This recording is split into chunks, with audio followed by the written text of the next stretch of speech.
evening, everyone, and welcome to the June 26th, 2023 meeting of the Maitland City Council. Please remember to silence your phones and electronic devices.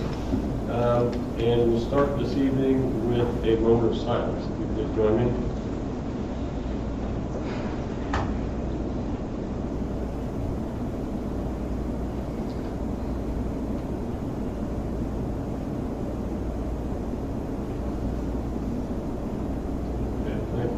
Now you join me to say the Pledge of Allegiance. I pledge allegiance to the flag of the United States of America and to the republic for which it stands, one nation, under God, indivisible, with liberty and justice for all.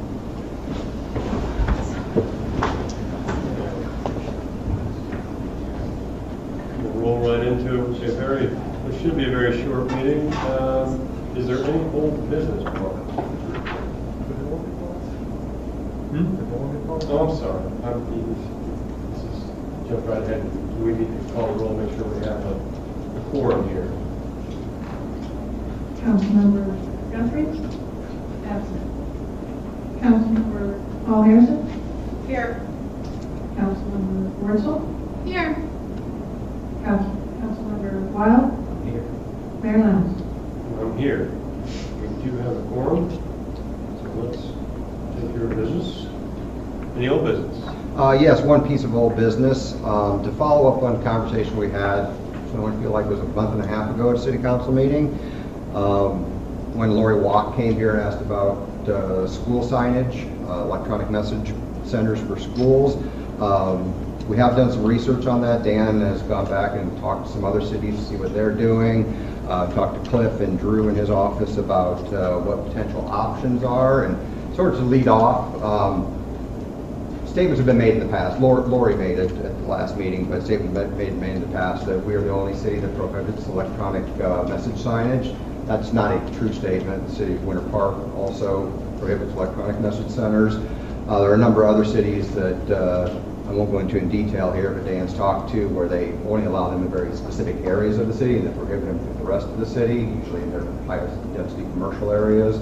But as many different ways that there are to regulate these types of signs, cities and counties do it differently. But we do have had a strict prohibition on them for years in our sign code.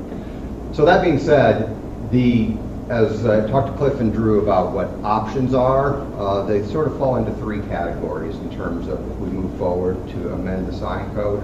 Well, the first one would be to not amend the sign code, to keep the status quo, keep a good, strong prohibition. That's very defensible because we don't allow them anywhere, so it's easy to do. The second option is to allow a broad allowance of those types of signs. Again, if you allow them for most uses, then it's easily defensible too, because you're not getting into any First Amendment, any free expression, free speech issues, things like that. The more complicated option would be to do some sort of a hybrid in between, where you would, in this case, what the request was to allow them for public schools, which is a very narrow exception to the rule. As I talked to Cliff about it, for that option, if we would go down that road, if we were going to do a carve out of some variety to allow them, we'd want that to be sufficiently broad to be able to resist the constitutional challenge. So it would be beyond just public schools, but public schools, private schools, sort of those quasi-public uses, churches, civic centers, community buildings, things like that would sort of fit into that broader range, which then becomes more defensible. So what I would like to do tonight is to try to get some direction on where the city council would like to go with this. I don't want this to languish out there and sit, since the request was made of city council. Before I ask Dan to do any more research into what we can do, I wanted to get a read somewhat from city council on what direction you would like us to take, so we can provide you some more information or research, or start amending the code. So with that, if you have any questions, Cliff obviously is an expert in the field of the First Amendment issues associated with the Gilbert case, excruciatingly, and the repercussions of that. So if you have any questions, he or I will be happy, or Dan will be happy to try to answer them for you. Okay. Thank you, Mark. Does anybody have any questions or comments? Mark?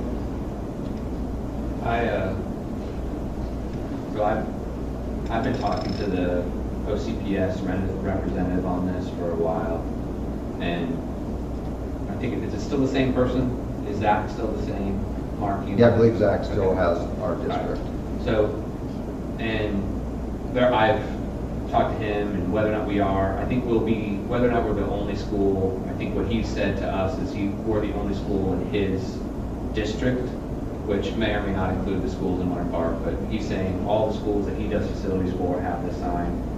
He's explained to me the advantages of the sign, but essentially from a method of communication to parents, the parents that drive by the school, they can put messages up. It's easier to change, obviously, than the staff that they have to go out there and change out the letters to communicate. So he's gone through the advantages for communication to parents on that. So the whole digital billboard thing is tough because digital signage is tough, but I don't know that from an institutional use, but if you think we could have limitations on it being, some of the things I talked to Mark about this today, whether you would say that if you had digital signage, you couldn't have other types of signage, and limiting the size, and then obviously limiting the frequency of changing the messages, all that kind of a thing. But I don't know. I think it's one of those, I did talk to Mark, it's a slippery slope, and once you start to allow it, where does that go?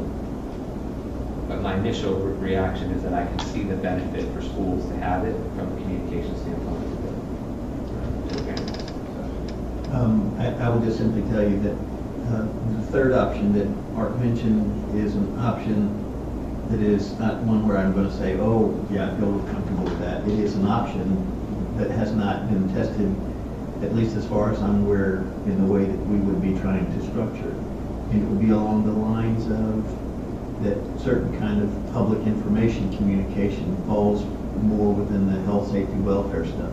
An example that's not right on point, but like if we had a hurricane evacuation route and we used an electronic sign to say go this way on that kind of a basis, then there'd be a reason for it. And then if you had a category that was kind of public information signage, such as schools use them for PTA and athletic events, churches use them for churches, sermons on Sunday or revivals or whatever they're going to do, charter schools for whatever, the games on whatever. They're in the realm of sort of public information and trying to figure out if that's a carve out. But of course the problem with that, and if you look at the Reed versus Gilbert case, is that the same goes for a business that's selling hurricane supplies that says, hey, it's a hurricane. And this is health, safety, and welfare. So I don't want to get anybody the idea that 3 is something I think is a fantastic idea, and I feel real good about it. It's just something that if you wanted to go down that road, we could give it our best shot. But what the Reed case was interesting because there it was government using signage along the same lines as what we're talking about for meetings and other government functions, and then a church had a sign, and it was for they wanted to use the same kind of signage, and for churches the regulation was a lot stricter. And so the church said, and they cited the church, which was never a good idea. And the church challenged it, and that's how it got to the Supreme Court. And John Roberts' opinion, they said, yeah, this is beyond the strict scrutiny test. And for the lawyers up there, which is my entire law firm, thank you guys for being here. The strict scrutiny means that you have to look at the law, every word of it, and see if any portion of it is going to offend constitutional notions, and that it goes beyond what is the minimally invasive restriction necessary to achieve a legitimate governmental purpose. And so that's going to really be the challenge here. And one of the other things that sort of didn't get mentioned by Mark, but is an important also consideration, is that in the past, and perhaps Mayor Lowndes will remember, I don't remember exactly the context, but I do remember that we have had issues with zoning regulations and traffic issues with regard to certain schools. And the school took the position, the school board, and through their lawyers took the position, we don't have to follow your zoning. And we said, oh, yes, you do. And we thankfully didn't have to come to blows, and they voluntarily, in their mind, agreed to follow what we said was allowed and not allowed in terms of the way they deal with traffic and other issues. But that's still, from their perspective, an unsettled issue that they actually have to listen to what we say on anything. And so you could make an argument, too, that an unintended consequence of opening up this sign thing for the schools would just embolden them to think, yeah, we never had to listen to that anyway. And so I just throw that out there because even though I don't remember the context, Mayor, you may, but I know we had that issue before where one of the battles we fortunately didn't have to fight in a lawsuit, but exchanged some letters back and forth, was about whether they had to listen to us at all. So you're saying that we don't have great options? Well, I'm saying you have, to me, the options are allow the signs, don't allow the signs. And the third option of carve out, we'll do the best we can. But it's not a great option. But it's not, I would be concerned about it. I've also had the conversations like with the people who are proponents of this and asking for this leading up to before Ms. Walk was here and after.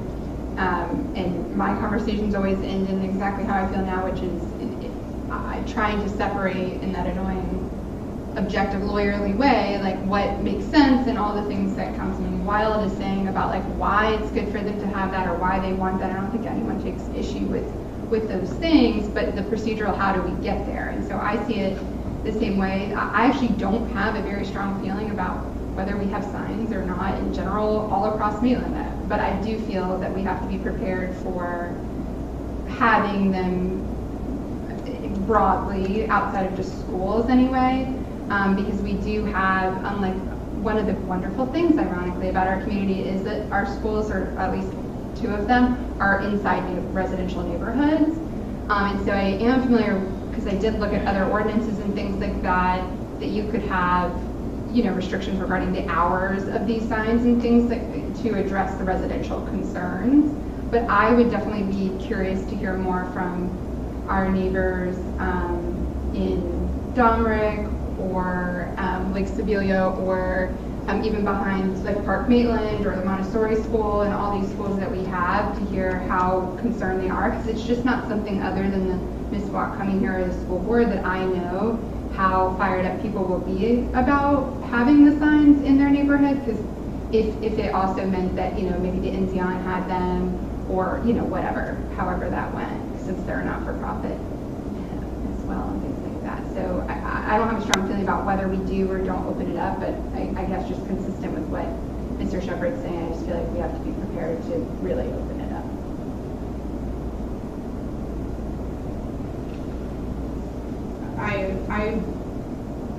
I'm in agreement with my sense that I don't have a particular dog in the fight to say one way or another, but I do know from my conversations with Mark and from what Cliff is saying, that it's not like we can put the genie back in the bottle if we decide to go this route, and it's going to precipitate more signage in more places than we initially are hoping for. So a sign that goes up in front of the elementary schools alerting parents to upcoming events sounds great if we could keep it and isolate it to that. But unfortunately we are bound by that pesky Supreme Court decision and our need to follow the law, or we end up paying attorneys.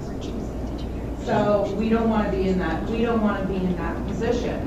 And so, I'm certainly not a person who advocates for the status quo just for the sake of doing it. But I also have to think that we have some very vocal residents who may take great issue with a neon sign even during daylight hours. And there's no saying that just because we ask the schools to please turn them off after 5 or 6 o'clock that they actually will, or that maybe someone who's unfamiliar with their operation forgets, and now we have somebody who's complaining because the sign was on at 2 a.m. and blinking in their window. I mean, it's not like an extreme example. I think we all kind of can imagine exactly the scenario where that would occur. And I don't know that we really want to be in that position of having to field those concerns, piling on with the fact that we now have businesses that go, ooh, we can put signs in. And now we have people coming and complaining to us on council that there are signs up and down 1792 and they're, like light pollution. It's a complicated issue because I see the absolute practical effect for doing it, but at the same time, the unintended consequences are really what's going to kill us, and it's the devil in the details. So, yeah, that's where I'm at. I'll add a couple of things that I failed to mention. Even before the Reed versus Gilbert case, there was a case out of the 11th Circuit, which is our federal circuit, that dealt specifically with this issue of electronic signs. And it was, as I recall it, Mark may remember, this came up when we were, both of us were situated in Mount Dora, and it involved a medical clinic. I can't remember the name of the medical clinic, but they were wanting signs, and that it was not allowed for the specific purpose of whatever that is that they were doing. And that they brought a lawsuit, and the 11th Circuit said, yeah, you can't do that. So this whole idea of treating one differently than the other is not new, and the Reed Gilbert case was not groundbreaking. It just was finally something that was more permanent. And then last but not least, something that maybe all of you will remember, is that we went through our own sign crisis here with the cash for gold situation back when we had sign spinners. And you will recall that we had a regulation that would have seemed to say that you can't do that.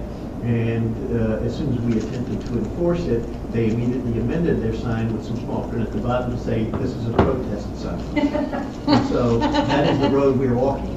Right. So I think,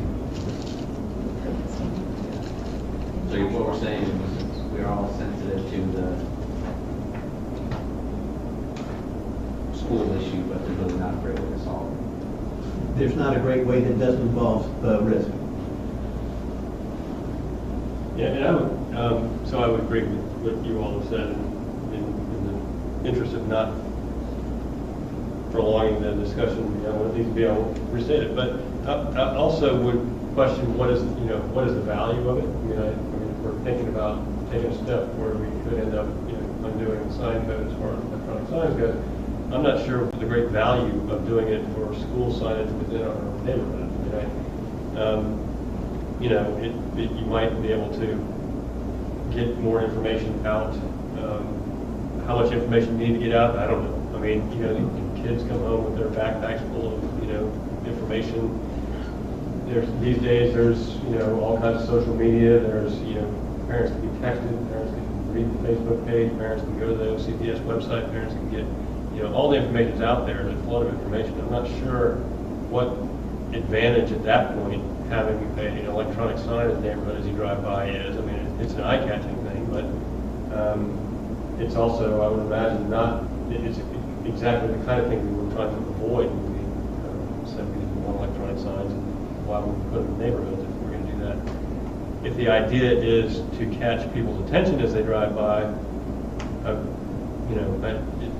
first thing that springs to my mind is that a safety issue at all? I mean, weren't we trying to kind of make our neighborhoods feel safer for people driving around?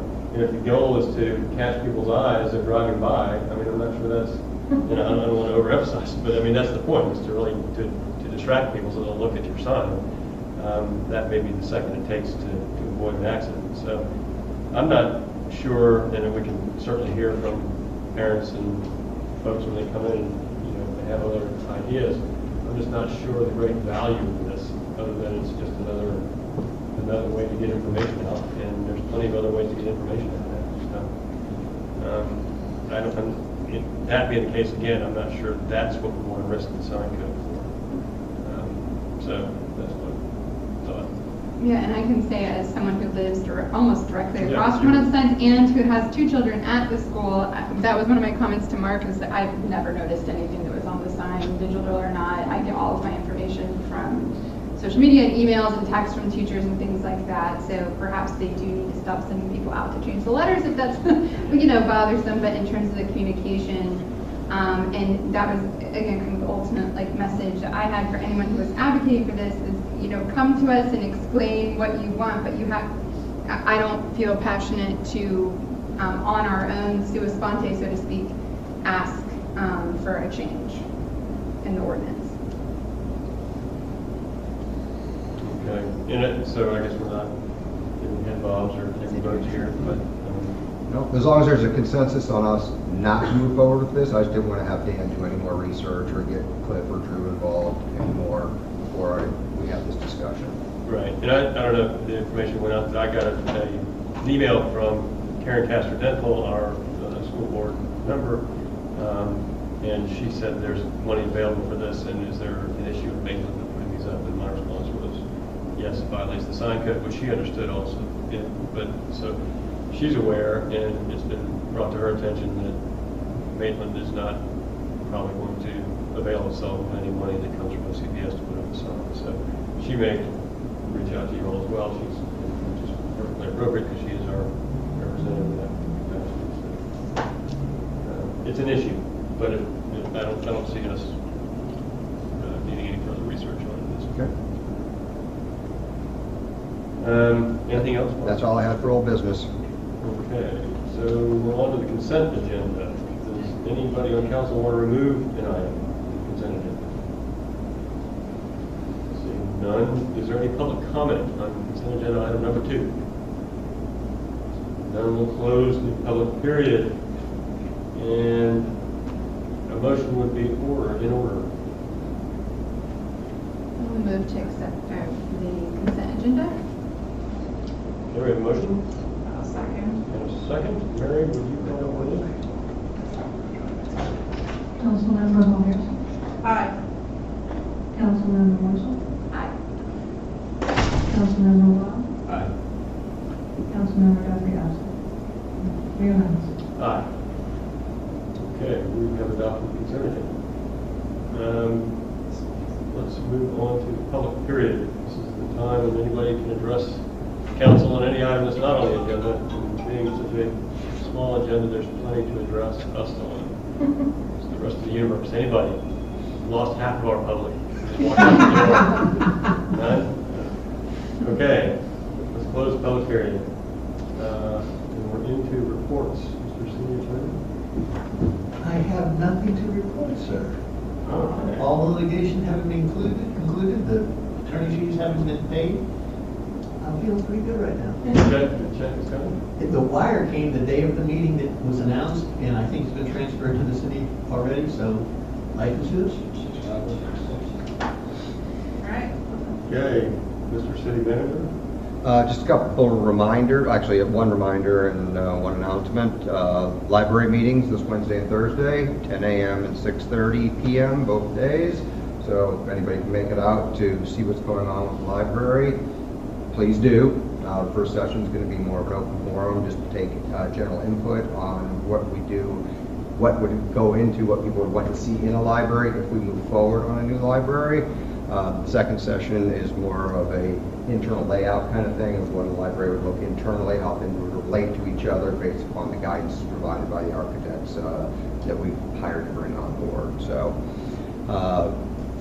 that's kicking off this week. Also, I sent out an email this afternoon about our legislative funding. We were funded for Mohican Sidewalk at the $300,000 level and our West Side Trail at $500,000. So that's $500,000 coming into the city. Please reach out to our representatives and thank them for their hard work.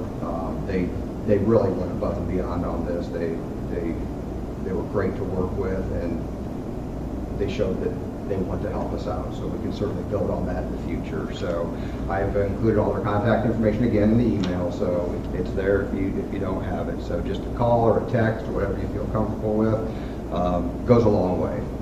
So, and as the money comes through, we'll be coordinating to see what each representative would like to do, if they'd like to come to present anything to the city council. I'm just letting them know we're more than open to that, what we can do to help them for helping us. So that's all I have. Great. That's great news. Yes, it is. Mary, on behalf of the city clerk, do you have anything? Well, we appreciate you being here. Speech. Yeah. We would never think of putting you on the spot, but we, just in case something came up and the spirit knew, we didn't want to know that. All right. Anybody else on council? I I wanted to say that I've had like a couple of weeks since we last been here where I had occasion to, in my personal life, interact with like permitting and Parks and Rec and all those things just literally in my day-to-day, and I have such a greater appreciation now that I sit up here and know what goes on for how quickly everyone responds and how well you do your jobs. So thank you. And Stacy, I went to the escape room with my daughter and a book club, and that was so super fun. And so the library's doing super cool things, and there was such a kind of diverse, random group of people there for that. So that was so cool because escape rooms cost like $100 when you when you go. So as always, Maitland's awesome. And the Juneteenth festival that we had at Lake Lily, which was the first time we've had that in Maitland, so that was super cool. I saw Maitland Lounge there. So I love Maitland. Lindsay? No, I can't beat that. Yeah, that's tough. Like, good. Well, and the Juneteenth thing, I think, was really a success on that day. They had an event Friday night as well, and it was put on. John Beecham, who was a Maitland resident, has done a lot of work in this regard, and he is kind of a quiet figure, but he gets around and he gets things done. So thanks to John Beecham and to folks in Eatonville. Mayor Gardner was there, so it's quite a nice event. But that's all that I have as well. Everybody's having a good summer and continues to meet again. We're adjourned. Oh, wow. How cool is that? You know I love history. I know, well, enjoy it, okay? Bye. Robert, is that? I haven't seen you in a long time. Chris Edwards, you remember? Long time no see, man. How long you been up here? I have been with Maitland for over 5 years. Oh, okay.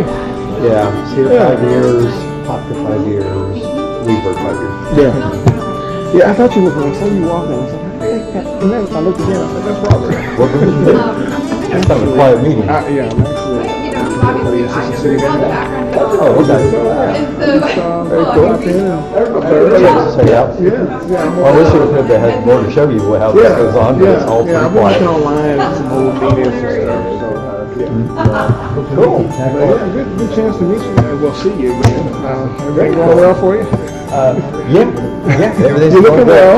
Yeah, it's all, everything is kind of like the weird way that life opens the doors for you, so it's always upward and onward. Yeah. So being in Maitland has just been a tremendous opportunity. Seems like a wonderful community. Nice, quiet community where everybody's civil and That's rare. yeah, and then the city government is just like things are so functional rather than, I was always kind of in the Hamburg or Popka where the reason I was there is because it was dysfunctional and it was like trying to get back in. It's nice working with an organization where it's the right way. Yeah, it makes me sleep easier at night for sure. It's always a good thing. Yeah, so I'm doing public information here for a while there. We separated with our IT director last year after the city manager passed away.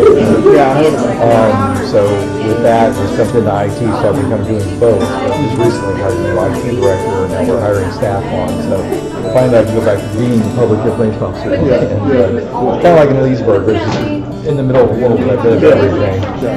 But yeah, so it's a great organization.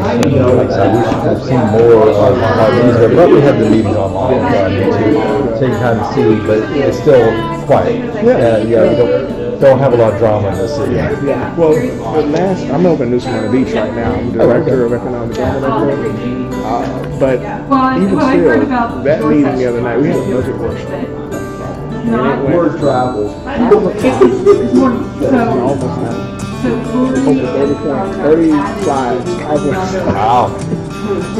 We have 3 new elected officials, so they're still learning, and then it's just like, they weren't happy with the presentation from finance, and it just drug out, and then it was just,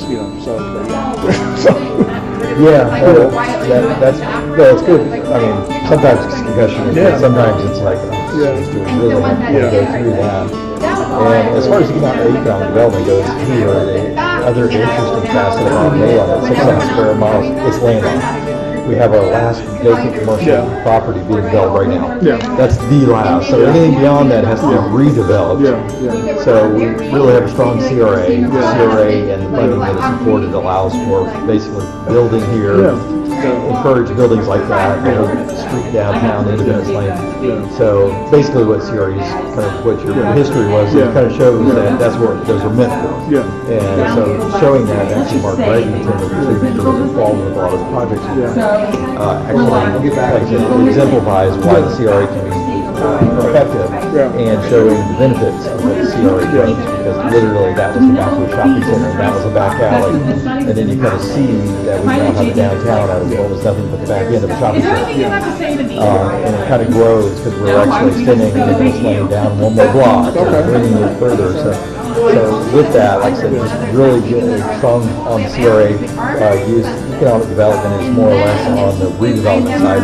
And honestly, that's what I'm actually a hybrid. I'm CRA and economic development director, so. Yeah, I figured that's why I kind of brought that up. But you know, I've been doing it so long, long enough, you know, to do something more versatile. You know, there's a cost more. And I've been doing that,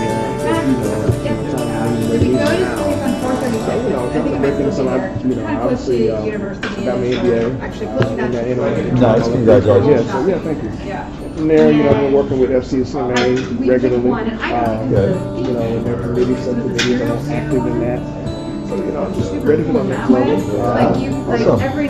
Well, like I said, I can say that I've known Mark ever since way back before I was even in Leesburg as a youth club. I've known him for about 30 years. It's just a solid, fun, very family-oriented type of organization that we're real close. But I just be thinking about it, no drama. Everything's open doors and no problems.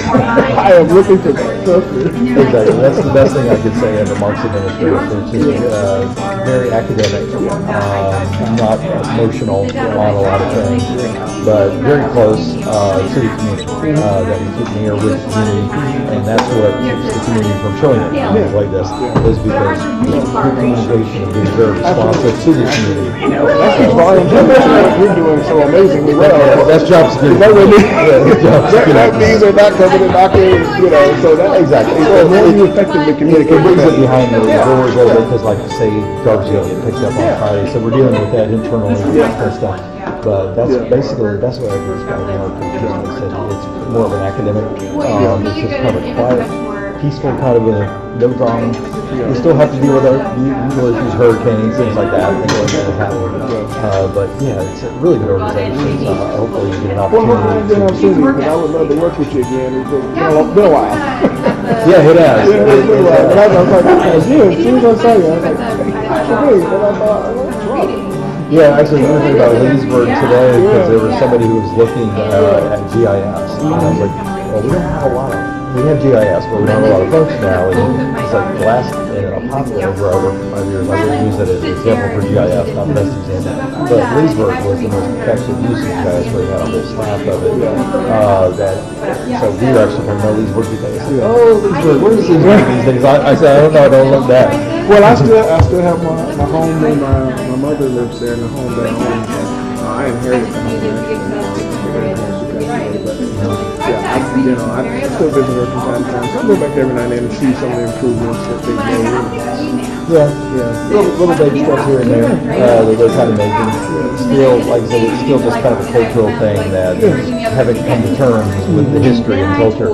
That someday maybe, but right now it's just the community is just like there, and it's like, well, nobody's going to be willing to bridge that gap, make those amends, and actually bring everybody onto a even playing field. It's just, well, that's Leesburg, that's just what it's going to be. Yeah, because I worked under 3 city managers over there. And then when Al Minner, the manager, he came in, he literally, all he said to me is, who hired you? Oh, wow. And thank you very much for your service. It was like, to me, barely, we know we can tell it. But that's good. And Poppy the same way. And it was like, I just understand that. It's like, people ask kind of why I work for high school. It's like, because it's like, because every day could be like, and it could be no reason to mind Yeah. whatsoever. So we just worked really, really hard. So. You did a fantastic job, Rob. I guess I enjoyed working with you, so it was a pleasure seeing you tonight. That was good seeing you, man. Yeah, absolutely. Well, good luck on the Yes, search. absolutely. Hopefully. I introduced myself, so if you get a chance to talk to him, I don't want to delay. I know he's in the conversation, but let him know that I'm good people. So, Will do. Well, I appreciate seeing you. absolutely. Thank you so much. Have a good Come out again. Yes, sir. All right. Sorry, it could be more exciting. No, it was fantastic compared to what I'm used to. This is the best kind of city council meeting. It is. I was just in one for almost 4 hours.